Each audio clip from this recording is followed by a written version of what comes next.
Do you know about this personality?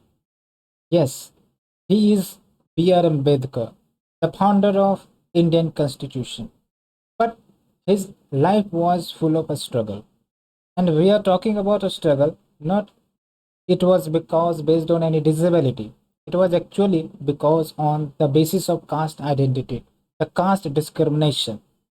The history of caste discrimination, although comes from the ancient times, but it still prevails in the present time as well, specifically in India.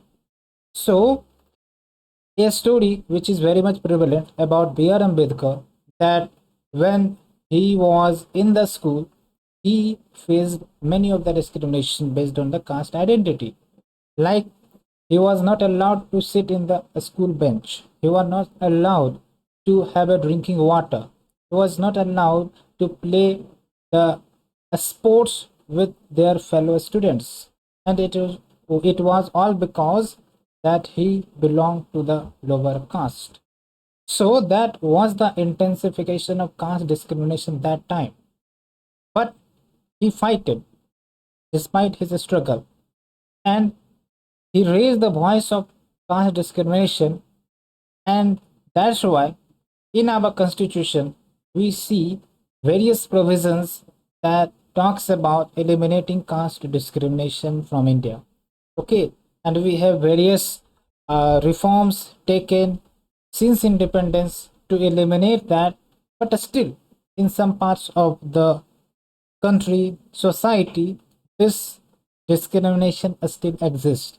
And you can also correlate with the various incidents that occur in the newspaper. Okay, so we will be discussing on all these topics, and we will be analyzing the caste based survey data which was released, and what is the significance of caste based survey data. And hello and welcome you all. Welcome to the Bajirao IAS Academy. Today is 13th October, and we will be discussing the daily Hindu newspaper analysis. So, in today's article of discussion, we will be analyzing some of the important editorials like significance of caste based survey, and along with that we will be understanding about the money bill case and the parliamentary accountability. And apart from that, we will be discussing about the certain sections of prims related news like the hunger index which is released recently. Along with that, we will be discussing about the index of industrial production. But before that, we have a warm-up session, and in this session you have to solve the prelims question. And this question is basically asked in the prelims 2023, and in this prelims paper there was introduction of pair based questions. Actually it was introduced in 2022 itself, but in 2023 you can see that majority of the questions, many of the questions was based on pair based, where if you are knowing the facts correctly, then you will be able to mark the answer in a correct way. So now, for those who are preparing for the 2024 or the 25, kindly be prepared with such type of questions, because this trend will continue year by year, specifically for the 2 to 3 years. Okay, so the question is, consider the following statements.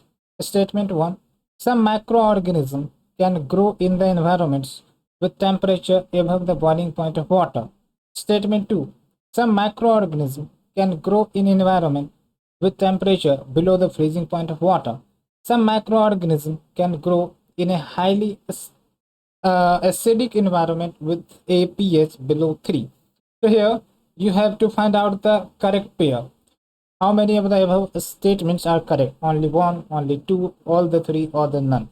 So remember that when we are talking about the environment and the habitat and the macroorganism, they are very much complex and they have huge habitat. Okay, so you have to answer this question. We will be providing you the answer of this question in the last session of the discussion, but let's I give you some of the clue. Okay, you are seeing the video. This video showcases the example of hydrothermal vents, and when we are talking about hydrothermal vents, it is basically the features which is present below the ocean.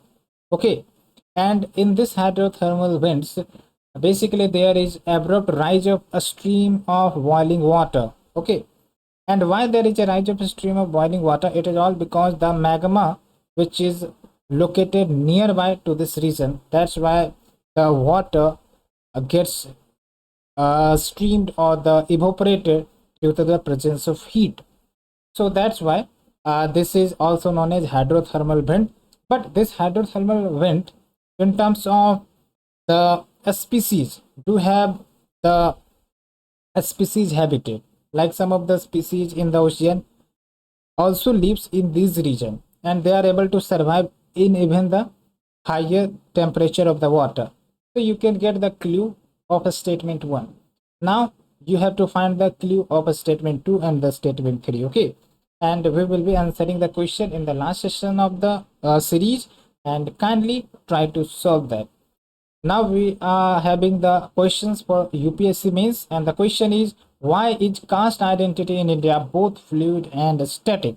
And remember that this question was asked in UPSC 2023 and in the recent mains paper. So here you have to first of all understand about the question. Why is caste identity in India both fluid and static? You have to understand what is the distinction between fluid and the static. So I am giving you some of the idea. Like when we are saying fluid, that means the caste discrimination, the caste identity may be eliminated. Okay. And when we are talking about a static, that means the caste system is very much rigid in nature. That's why caste identity is little bit difficult to get eliminated. And let's take a context here. You can compare the prevalence of caste identity in rural area versus urban area. Okay, in rural area, you can see the prevalence of caste identity.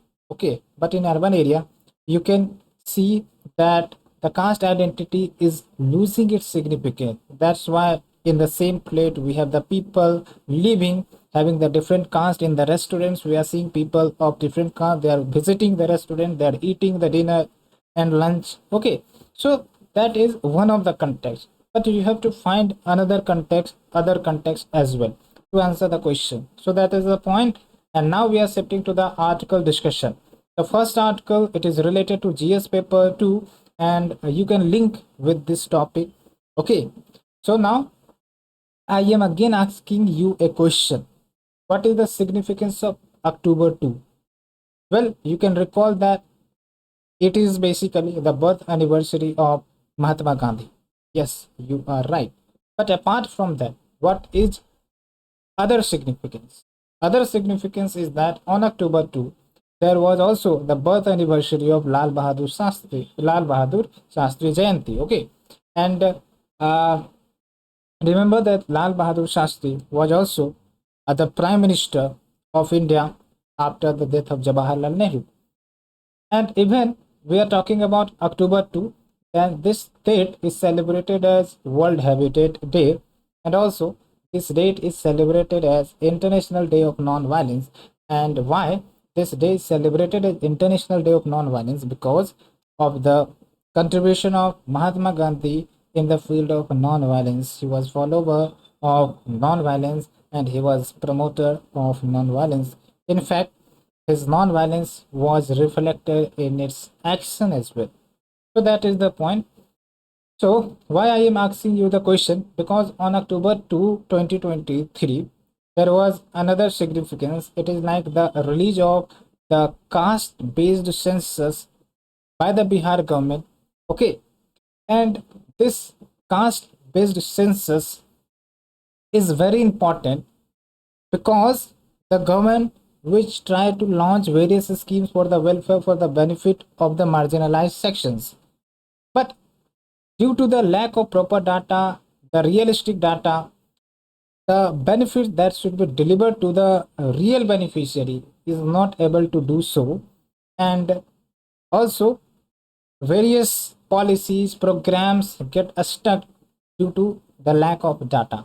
Okay, so that's why this article highlight the significance of caste based census and also try to focus that this type of census should be occurred at the national level. Okay, and when we talk about the caste discrimination, it is very like a bad situation, and it affects the growth and development of the human capital, the society, the scientific rationality of the people. Okay, and also it also hinders the economic progress of a country, of the society, of the state. So that is the important point to understand, that why caste discrimination should be eliminated from Indian society, and for that there is a need of a state intervention. And for that we should have accurate data, so that we can have the affirmative actions in the form of reservations based on the real data and analysis. Okay, so that is the point. And also when we talk about the significance, then it also provides accurate and up-to-date data on the distribution and socio-economic status of the various castes and communities. Along with that, it ensures evidence-based policy formulation and targeted interventions, so that we can uplift them. And also it can help in tracking the progress of different caste group. Maybe some of the caste group have the faster progress. Maybe the some of the caste group have very much slower progress. So by tracking the data, we can understand that certain caste group is very backward, so we can provide other extra incentives to get into the level playing field. So that is also important point to know. And along with that, the government can develop more effective and targeted welfare programs. Along with, the government can ensure that जो benefit है gets reached to most vulnerable sections of the society. And along with that, the important point is that with the data, like regular census of caste-based data, if done, then it will allow the government for evaluation of the effectiveness of the policies and the programs that were taken for the vulnerable or the marginalized section. And it will also ensure the fair representation of marginalized community in the government, in the education, in the employment. Okay, along with that, it will be promoting transparency, accountability in the government efforts to promote social justice, and it will be reducing the fraud which we see in the caste certification for personal gain or the political purpose. Like you may have observed that despite the income of the certain people have the crossings of threshold, but despite that they showcase their income below the threshold, so that they can get the benefit of reservation. So that is also important thing to understand, and this caste based survey or the census may counter these type of frauds. Okay, so that is the point. But for all of these, there is a need to have a committed government intervention. The governments need to intervene.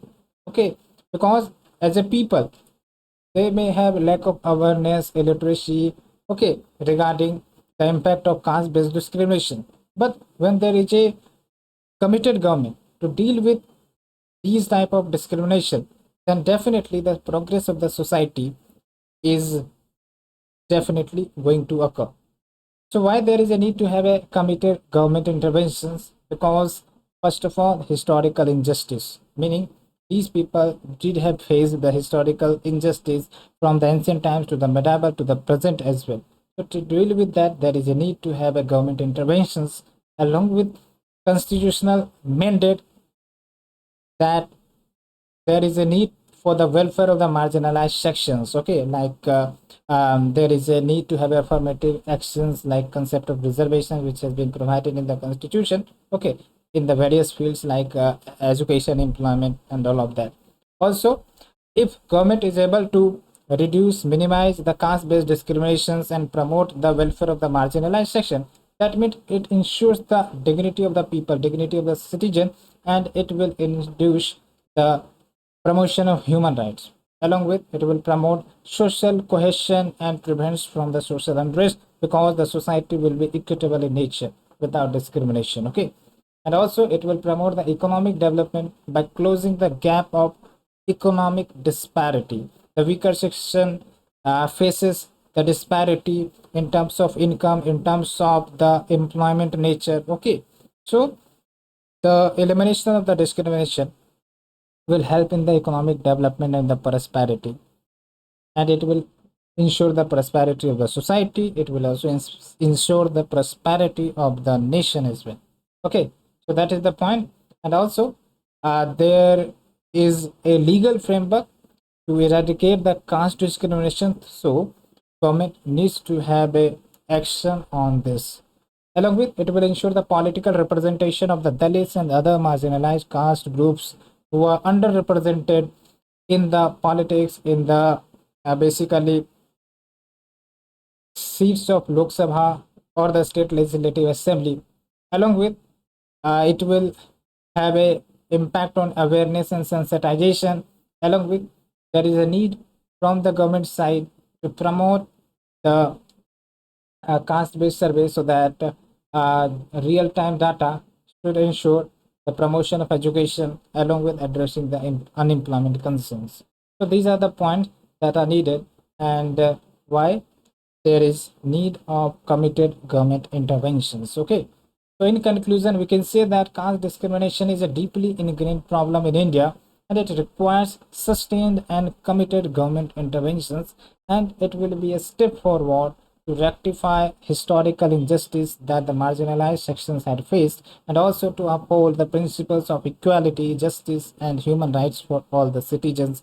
And if the caste discrimination gets reduced, gets eliminated, then definitely the concept of equitable society, inclusive society, okay, is going to arrive. Okay, and that will lead to the progress of the human capital, the society, and the nation overall. So that is the point, and that is the end of the article. Now we are shifting to the second article, and the second article is related to the money bill case. We will be discussing about the money bill case, but here the context is that the 7 judge bench of the Supreme Court, they are going to hear on the money bill case in the coming times. So what is this money bill case? We all will be analyzing, but for basics you should have an idea that what is money bill, what is the difference between the money bill and the ordinary bill. Okay, and not only that, you should have an idea that what qualifies to be a money bill, because in prelims these type of questions do get asked. So you should be well aware of these type of questions and the concepts. So first of all, let us understand about the money bill. Okay, so article 110, meaning article 1110, talks about the concept of money bill. Basically, when the parliament wants to make a law, so they have to make a bill first. Bill is basically the draft of the act, okay, or the draft of the law. So when the bill is introduced into the house, they need to be passed from the Lok Sabha, Rajya Sabha, depending on the type of bill. So in case of money bill, the Rajya Sabha approval is not needed. Only the approval of Lok Sabha and the presidential assent is needed, and that will be sufficient. But in case of ordinary bill, there is a need to have a passage of the bill from the Lok Sabha, from the Rajya Sabha, and also the president assent is required. Similar type of concept do occurs in the state legislative assembly. Okay, so we are not going to discuss about the state legislative assembly, but we will be talking about the differences between the ordinary bill and the money bill. So in ordinary bill, it is introduced either in Lok Sabha or the Rajya Sabha. Okay, but in case of money bill, remember it can be only introduced in the Lok Sabha, not in the Rajya Sabha. And the second difference is the ordinary bill can be introduced either by a minister or by a private member.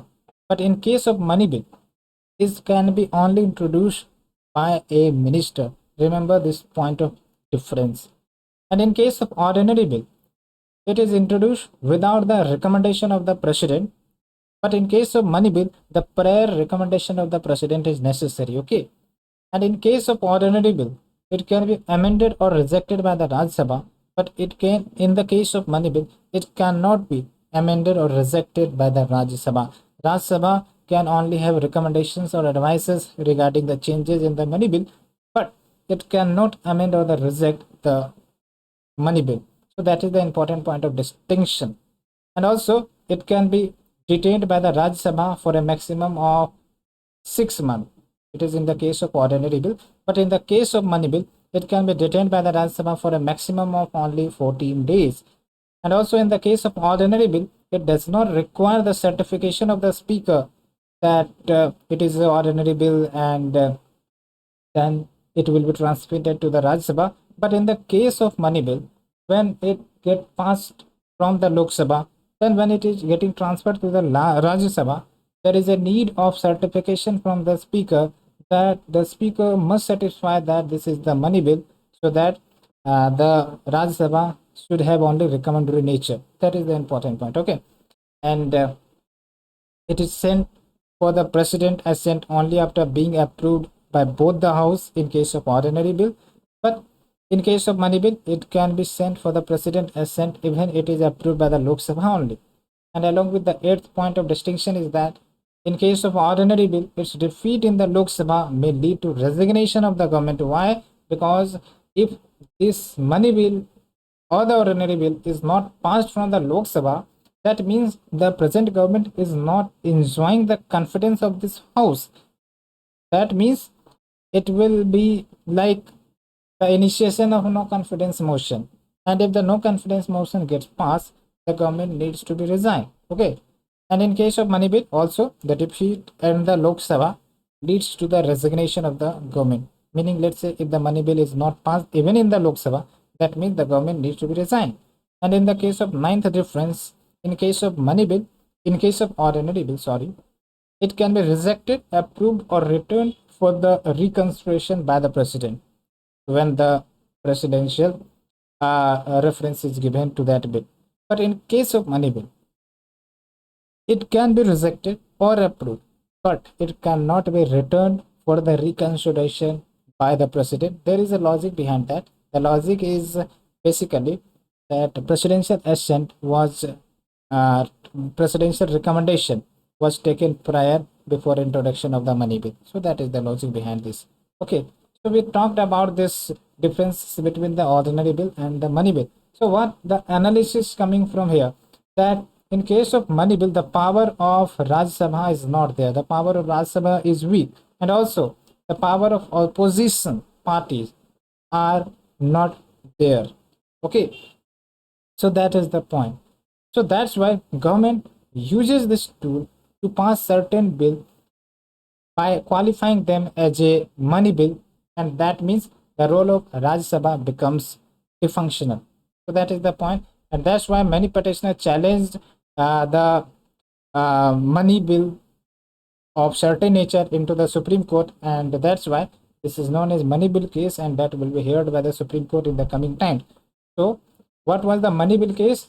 Basically, since 2015, the government trying to amend the Prevention of Money Laundering Act. Okay, but for amendment, there is a need that whether it is ordinary bill or the money bill, and if it is ordinary bill, that means the amendment need to be passed from the Lok Sabha as well as Rajya Sabha. But in case of the money bill, it only requires the assent from the Rajya Sabha itself. Okay, so what was the amendment in the Prevention of Money Laundering Act? Basically, the amendment talk about giving the enforcement directorate almost blanket power of arrest, search, and other powers. Okay, so that's why government wanted that this bill should be passed without opposition. That's why they termed as money bill, and they passed it in that way. And not only that, there was certain instances like Finance Act 2017. Okay, this also was passed as money bill, and this act talked about to alter the appointments to 19 key judicial tribunals, and one of them is about the important tribunal like National Green Tribunal along with the Central Administrative Tribunal. So the petitioner said to the Supreme Court that this is basically the incursion of the executive to the various regulatory bodies. Okay, and that will hinder the accountability, okay, of these institutions. So that is the point was raised, and this matter went to the Supreme Court, and now Supreme Court will be deciding whether the amendment which has been done could have been passed as a money bill or not. Okay, so that is the point, and you need to have a clear understanding on all of that. So we have certain provisions in the constitution that talks about which bill to be qualified as money bill.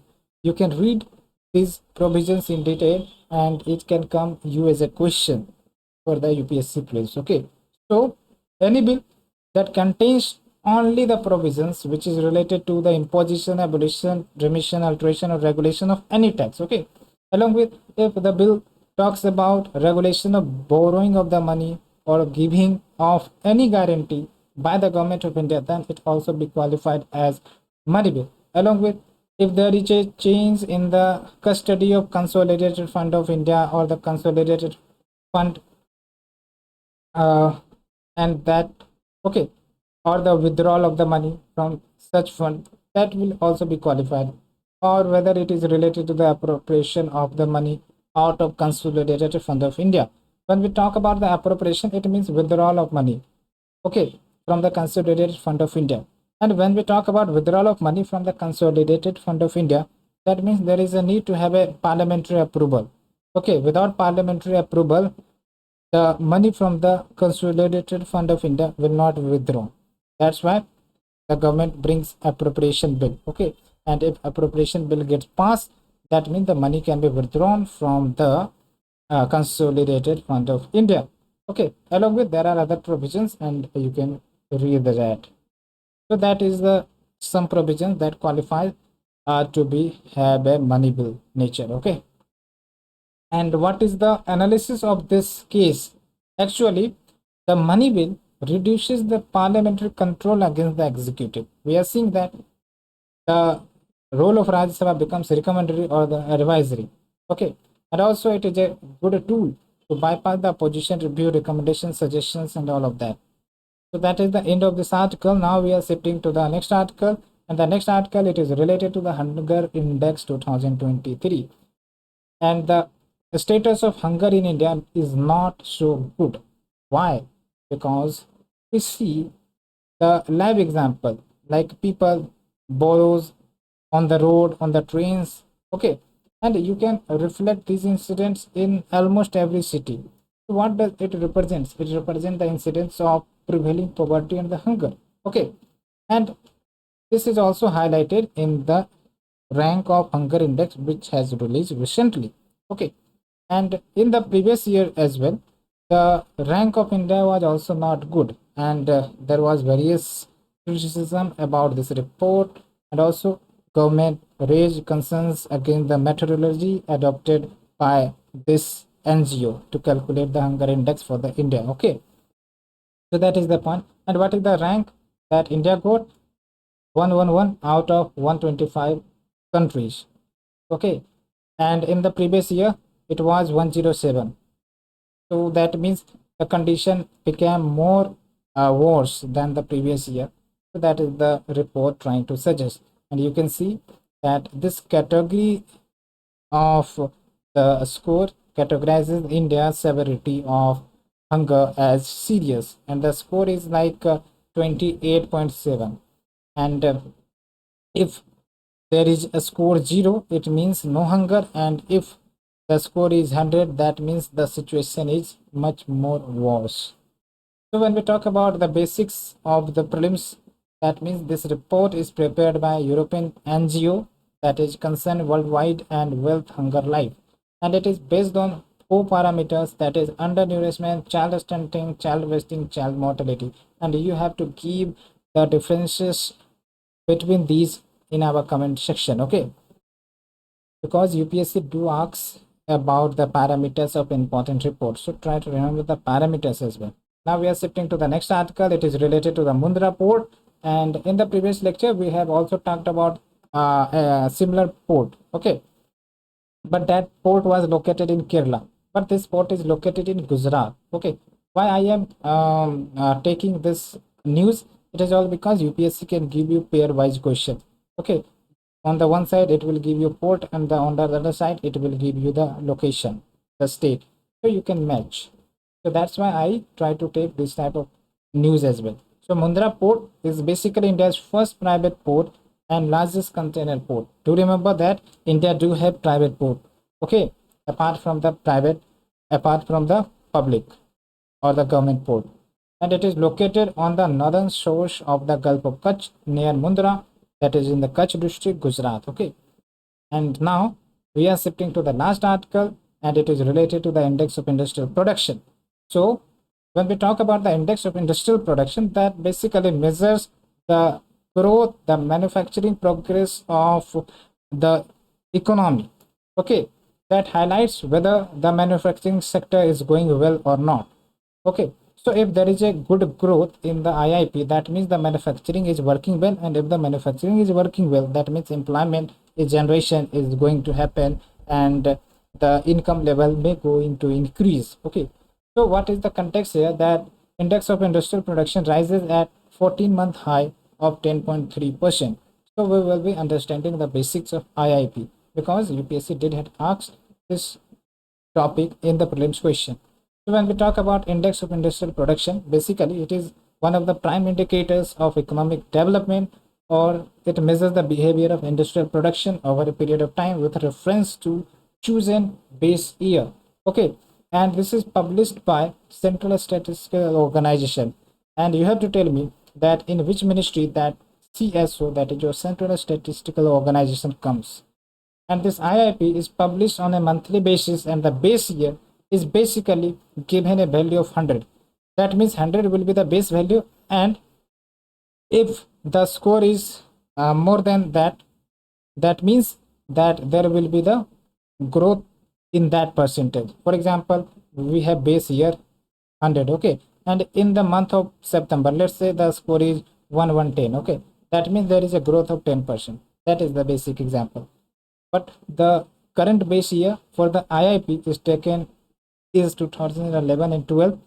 And for example, if the current IIP reads as 10.3%, as we have seen for the August 2023, it means that there has been a growth of 10.3% compared to the base year. So that is the important point you have to understand.